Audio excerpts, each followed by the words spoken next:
ನೋಡಿ.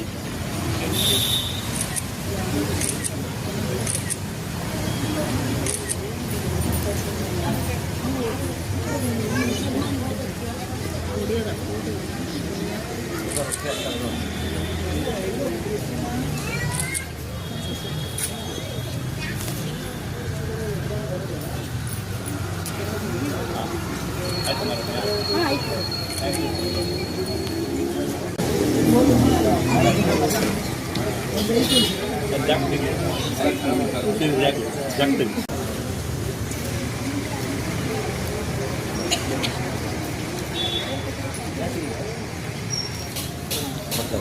ಭಾರತ ರತ್ನ ಸರ್ ವಿಶ್ವೇಶ್ವರಯ್ಯನವರ 164ನೆಯ ಜಯಂತಿಯ ಶುಭಾಶಯಗಳನ್ನೆಲ್ಲರಿಗೂ ಕೋರುತ್ತಾ ಬೆಂಗಳೂರಿನ ರಾಮಕೃಷ್ಣ ಮಠದ ಹಿಂಭಾಗದಲ್ಲಿರುವ ಭಾನು ಕಲಾನಿ ಕೇಂದ್ರದಲ್ಲಿ ಇಲ್ಲಿಗೆ ಬಹಳ ಅಚ್ಚುಕಟ್ಟಾಗಿ ಒಂದು ಕಾರ್ಯಕ್ರಮ ಅಂದರೆ ಭಾರತ ರತ್ನ ಸರ್ ವಿಶ್ವೇಶ್ವರಯ್ಯನವರ 164ನೆಯ ಹುಟ್ಟುಹಬ್ಬದ ಪ್ರಯುಕ್ತ ನಮ್ಮ ಈ ದಿನದ ವಿಶೇಷ ವ್ಯಕ್ತಿ ವಿಶೇಷ ಅತಿಥಿ ಸಹ ಅವರು ನಮ್ಮ ಜೊತೆ ಗಜಾನನ ಶರ್ಮರವರಿದ್ದಾರೆ.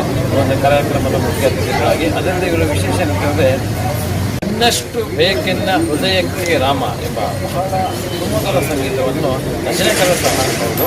ಈ ಒಂದು ಕಾರ್ಯಕ್ರಮ ನಮಗೆ